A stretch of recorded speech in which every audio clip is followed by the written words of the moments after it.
Pemirsa, wacana moratorium atau penghentian pembangunan akomodasi pariwisata di Bali kembali muncul dan lebih spesifik pada pembangunan villa di atas lahan sawah.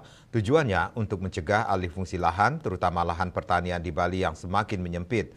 Moratorium pembangunan villa diminta jangan hanya wacana.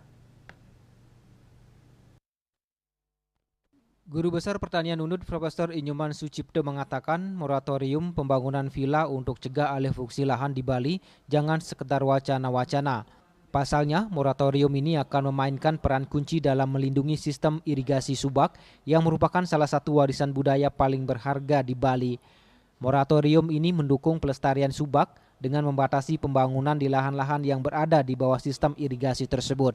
Ini membantu menjaga fungsi sosial subak di mana para petani bekerja secara kolektif dan demokratis untuk mengatur distribusi air.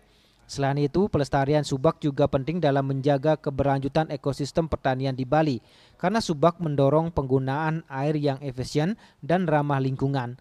Mantan Ketua Komisi 3 DPRD Provinsi Bali, Ana Agung Ngurah Adi Ardana mengatakan sudah terdapat peraturan daerah yang dengan tegas mengatur mengenai tata ruang pada RT RWP Bali sebagai arahan tata ruang wilayah yang menjadi dasar perencanaan pembangunan infrastruktur, pertanian, peternakan, dan konservasi. Menurut Sucipto, moratorium berdampak positif pada sektor pariwisata karena banyak wisatawan yang tertarik dengan landscape persawahan terasering yang indah, serta ingin belajar lebih banyak tentang budaya dan praktik pertanian tradisional Bali.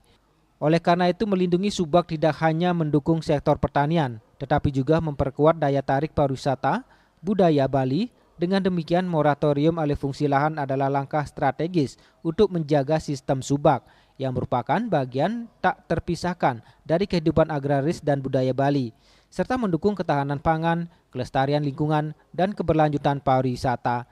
Ketut Winato Bali Pos melaporkan.